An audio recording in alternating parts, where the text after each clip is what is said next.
नमस्कार. शाळेच्या वर्षाचा शेवटचा आठवडा. मुलांसाठी हा काळ म्हणजे खूप उत्साह आणि थोडी धाकधूक, नाही का? पण विचार करा, हाच आठवडा त्यांच्यासाठी आयुष्यभराची आठवण ठरू शकतो का?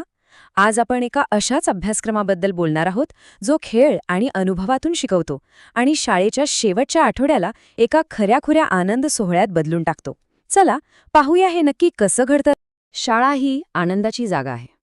हे बघा, हे फक्त एक वाक्य नाहीये, तर ह्या संपूर्ण शिक्षण प्रणालीचा आत्मा आहे.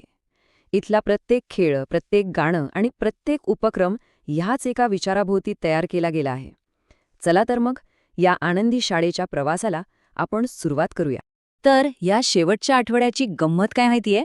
यात ना उन्हाळ्याची चाहूल आणि वर्षभरात जे काही शिकलो त्याची उजळणी, या दोन्ही गोष्टी एकत्र आणल्या आहेत. म्हणजे मुलं सुट्टीच्या मूडमध्ये हळूहळू येतात आणि त्याचवेळी त्यांनी वर्षभरात जे काही शिकलंय तेही पक्क होऊन जातं. बरं, मग मुलांना ह्या ऋतूशी जोडायचं कसं? तर वेगवेगळ्या इंद्रियांच्या अनुभवातून.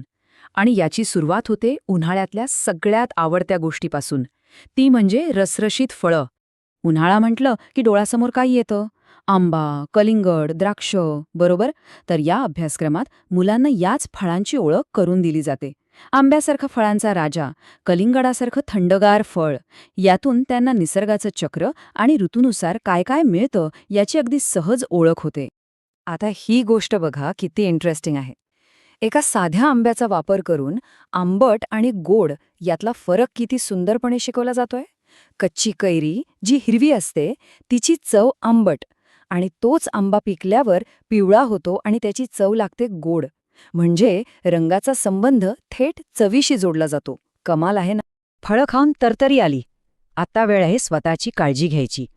मुलांना टोपी का घालायची, गॉगल का लावायचा किंवा सुती कपडेच का घालायचे हे फक्त सांगितलं जात नाही, तर त्यामागचं लॉजिक, त्यामागचं कारणही सोप्या भाषेत समजावून दिलं जातं.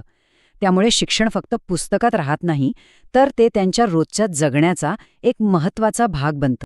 मुलांना वाटतं की आपण फक्त खेळतोय, पण खरं तर ते खेळता खेळता खूप काही शिकत असतात. प्रत्येक खेळामागे एक उद्देश आहे. चला बघूया हे साधे सिंपल वाटणारे खेळ त्यांच्यासाठी विज्ञान, गणित आणि शारीरिक विकासाचे धडे कसे बनतात. बुधवारचा दिवस तर एकदम थंडगार लिंबू सरबताचा.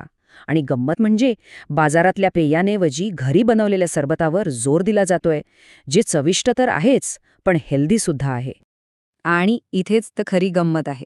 साधं सरबत बनवणं म्हणजे मुलांसाठी एक छोटासा सायन्सचा एक्सपेरिमेंटच आहे.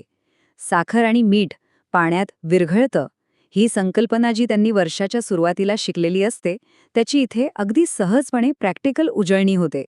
म्हणजे बघा, प्रत्येक ॲक्टिव्हिटीमध्ये काहीतरी स्किल डेव्हलपमेंट लपलेलं आहे.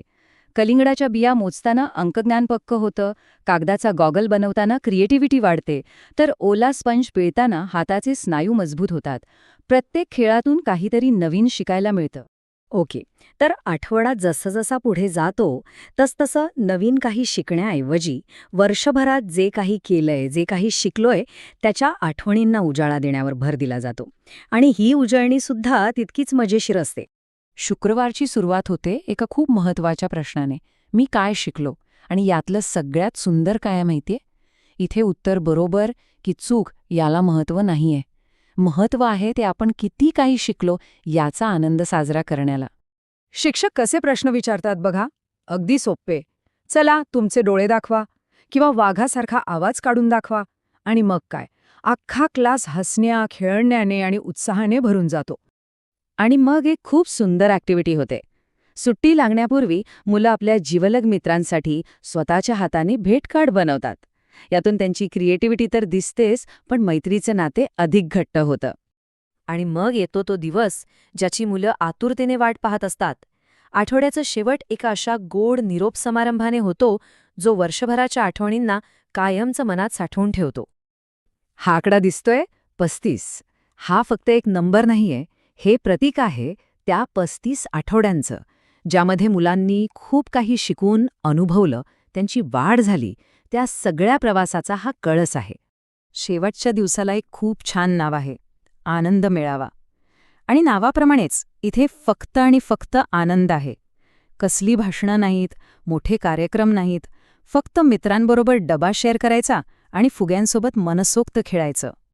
आणि जाता जाता वर्षभरातील सहभागाबद्दल प्रत्येक मुलाच्या हातावर एक स्माइली किंवा स्टारचा शिक्का मारला जातो. कौतुकाची ही छोटीची गोष्ट आहे, पण ती प्रत्येक मुलाला मी काहीतरी भारी केलंय, मी महत्वाचं आहे ही भावना देऊन जाते.